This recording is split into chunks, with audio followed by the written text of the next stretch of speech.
माझ्या अंबाबाईचे 2 मुलं पहा, एक गणपती बाप्पा आणि 2 कार्तिक स्वामी. म्हणतात कार्तिक स्वामीकडे एक दिवस अगस्त्य ऋषी गेले.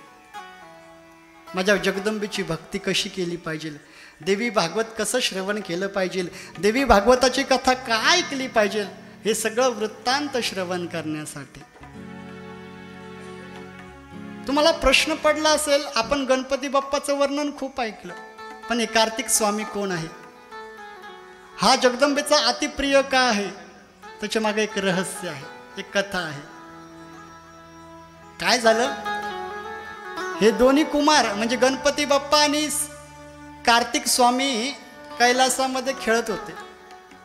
आणि खेळत असताना नारद मुनी तिथं येतात आणि शर्यत लावतात. म्हणे हे कार्तिक स्वामी, हे गणपती बाप्पा, तुमच्यामध्ये श्रेष्ठ कोण आहे हे आपण आज पाहू म्हणे. गणपती बाप्पा म्हणाले मी श्रेष्ठ आहे. कार्तिक स्वामी म्हणाले तू लहान आहे, मी श्रेष्ठ आहे. दोघांचे भांडण सुरू झाले. आता नारद मुनी तर नारद मुनीच आहे. नारद मुनी म्हणाले एक काम करा म्हणे, जो पृथ्वीला आणि सृष्टीला एक प्रदक्षिणा मारून लवकर येईल तो विजयी ठरेल म्हणे. असं म्हटल्यानंतर त्या ठिकाणी जे कार्तिक स्वामी ना, त्यांचं वाहन काय, मयूर आहे. मयूर म्हणजे मोर. ते मोरावर आरूढ झाले आणि आकाश मार्गाने उडू लागले. पण आता गणपती बाप्पाने युक्ती लावली, कारण की गणपती बाप्पा ही बुद्धीची देवता आहे. आणि गणपती बाप्पाने त्या ठिकाणी म्हणतात, आपल्या माता पितांना, पिता माने आकाश आहे आणि माता माने पृथ्वी आहे. दोघांना एका आसनावर बसवलं, त्यांचं पूजन केलं, चंदन लावलं, अक्षदा लावली, त्यांना दोघांना हार घातला आणि ओवाळलं, पाया पडले आणि तेव्हा प्रदक्षिणा मारायला लागले. प्रदक्षिणा मारत असताना महादेवाने विचारलं, अरे गणू तू काय करतोय, अरे गणू तू काय करतोय, आज कसलं पूजन, आज कसली पर्वणी. तेव्हा गणपती बाप्पा म्हणाले, मला आकाशाला आणि पृथ्वीला, या सृष्टीला प्रदक्षिणा मारायची. पिता माने आकाश आहे, पृथ्वी माने माता आहे आणि तुम्हाला प्रदक्षिणा मारण्यासाठी मी इथं तयार आहे. म्हणतात प्रदक्षिणा मारली, दर्शन घेतलं, नारदजीला ते सूत्र पटलं, नारदजीने विजयी ठरवलं. म्हणतात जो विजयी होणार होता त्याचं लग्न होणार होतं. गणपती बाप्पाचं लग्न झालं. रिद्धी आणि सिद्धींसोबत 2 पुत्र झाले. तवर कार्तिक स्वामी सगळ्या सृष्टीला प्रदक्षिणा मारून कैलासावर आले. आल्यानंतर कार्तिक स्वामींनी पाहिलं, हे छोटे छोटे बालक कोणाचे खेळते, कोणाचे बाळ आहे. तेव्हा ते बाळ म्हणाले, आमचे पिता गणेश भगवान आहे. तेव्हा माता पार्वतीला विचारलं, गणूचं लग्न कधी झालं, या गणपती बाप्पाचं लग्न कधी झालं. पार्वती माता म्हणाली, अरे तू गेला मयुरावर बसून, पण हा गणपती बुद्धिवान आहे, याने आम्हाला प्रदक्षिणा मारली, आमचं पूजन केलं, आकाश माने पिता आणि पृथ्वी माने माता असं म्हणून त्याने प्रदक्षिणा मारली, तो विजयी ठरला, त्याचं लग्नही झालं आणि त्याला 2 पोरही झाले. पण आज आमचे कार्तिक स्वामी नाराज झाले. नाराज झाले आणि मल्लिकार्जुन पर्वतावर, त्या पर्वतावर त्यांनी आपलं अधिष्ठान मांडलं, रुसून गेले. आईलाही बोले ना, पित्यालाही बोले ना. अनेक दिवस झालं माझ्या मातेला, माझ्या जगदंबेला करमे ना. भगवान शंकराला सांगितलं. पार्वती माता म्हणाली, कर्पूर गौरं करुणावतारं संसार सारं भुजगेंद्रहारं सदा वसन्तं हृदयारविन्दे भवं भवानी सहितं नमामि। हे भोलेनाथ, मी ऐकलं तुम्ही दयाळू आहात। जो माझा लाडका कुमार आहे तो आपल्याला सोडून गेला प्रभू। आज मला त्याची फार आठवण येते। हे बा, आई ती आईच असते बरं का।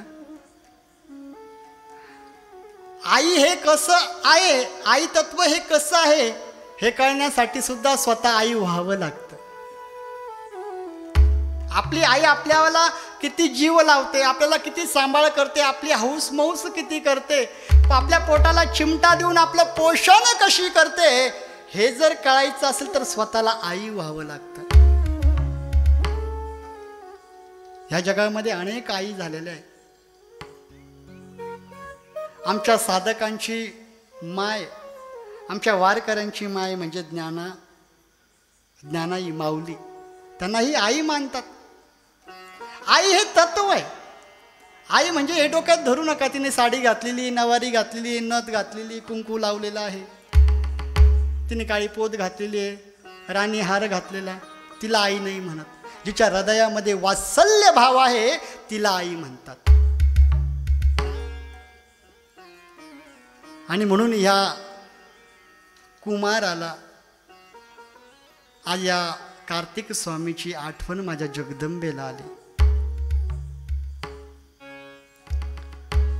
जगदंबेला फार त्या ठिकाणी आठवण आली आणि जगदंबा त्या ठिकाणी विचार करू लागली, आता काय करायचं? माझा बाळ तर रागावलेला आहे आणि या बाळाला मी मनवू कशी? म्हणून भगवान शंकराला त्या ठिकाणी पार्वती मातेने घेतलेलं आहे सोबत। आणि सोबत घेतल्यानंतर त्या ठिकाणी आज ह्या कार्तिक स्वामी जवळ आलेली आहे।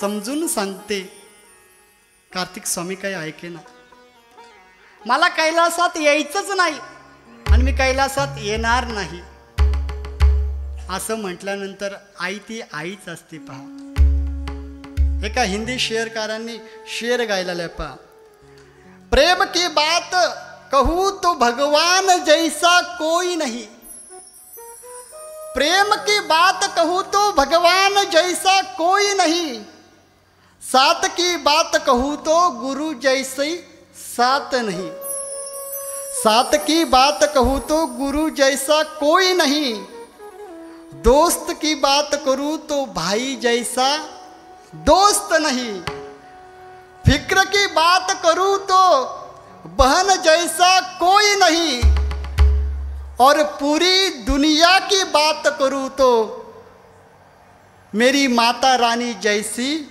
कोई नहीं।